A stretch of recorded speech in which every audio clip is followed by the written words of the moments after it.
If you flew to Mars tomorrow, the deep space radiation would increase your risk of fatal cancer by a massive margin before you even landed. NASA knows this, Elon Musk knows this, and it is the dark, hidden reason why every superpower on Earth is suddenly abandoning the red planet to conquer the moon. For the last 20 years, Mars has been the ultimate prize. It was the shiny red toy of the future. But if you look at the news in 2025 and 2026, the script has completely flipped. NASA's Artemis program is putting humans back on the moon. China is building a massive international lunar research station. Even private companies are building lunar landers. Why the sudden change of plans? Why are we settling for the moon when Mars is right there? The public PR answer is that the moon is a stepping stone. But the real, unfiltered reasons come down to deadly radiation, a new Cold War, and a massive fight for space dominance. Let's start with the darkest reason. Mars will probably kill us right now. And I don't mean aliens, I mean physics. To get to Mars, astronauts have to travel through deep space for about 7 to 9 months. Out there, you are completely unprotected by Earth's magnetic field.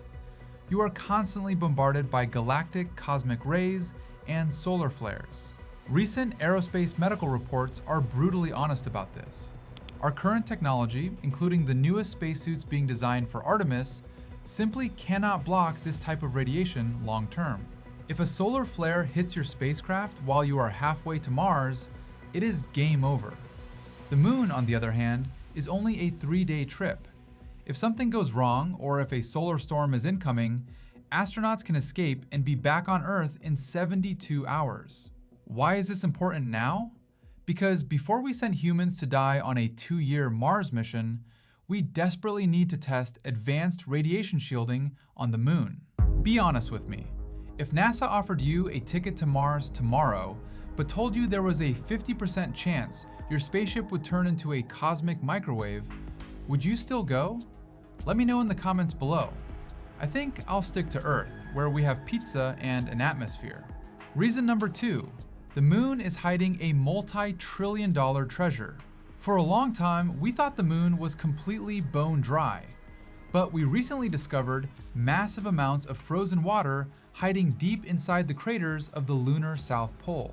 But nobody wants to drink this water. In space, water is power. If you apply electricity to water, it splits into hydrogen and oxygen. And do you know what hydrogen and oxygen make? Rocket fuel. Getting heavy rocket fuel off the Earth is incredibly expensive because of our strong gravity. But the moon has very low gravity. If you can mine water on the moon and turn it into fuel, the moon becomes the gas station of the solar system. Why is this crucial right now? Because whoever controls the lunar water controls the future of deep space travel. You literally cannot afford to go to Mars unless you stop at the moon's gas station first. This brings us to the final and most urgent reason, the geopolitical space race. You see, the United States is not alone. Right now, there is a massive division happening globally. NASA is leading a coalition of nations under the Artemis Accords, but China and Russia have teamed up to build the International Lunar Research Station, or ILRS, and they have publicly stated they plan to have a nuclear-powered lunar base fully operational by 2035. We are looking at a literal land grab for the moon's south pole. There are only a few perfect landing spots that have both sunlight for solar panels and access to the ice in the dark craters. If NASA goes to Mars and ignores the moon, China and Russia will simply claim the best spots on the moon for themselves. Why is this important right now? Because the treaties that govern space are old and blurry.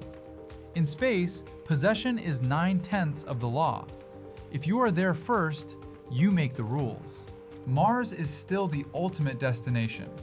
It is in our human nature to want to step foot on the red planet. But right now, Mars is a deadly, expensive dream. The moon is the harsh, necessary reality. We have to learn how to mine resources, survive deadly radiation, and navigate global politics on the moon before we even think about a 2-year trip to Mars. The conquest of the solar system doesn't start with a leap.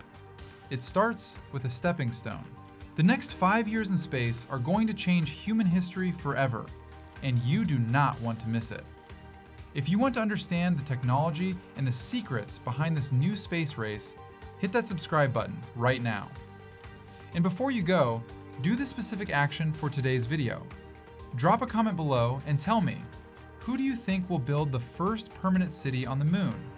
NASA, China, or a private company like SpaceX? Let's debate down in the comments. Thanks for watching, and I'll see you in the next one.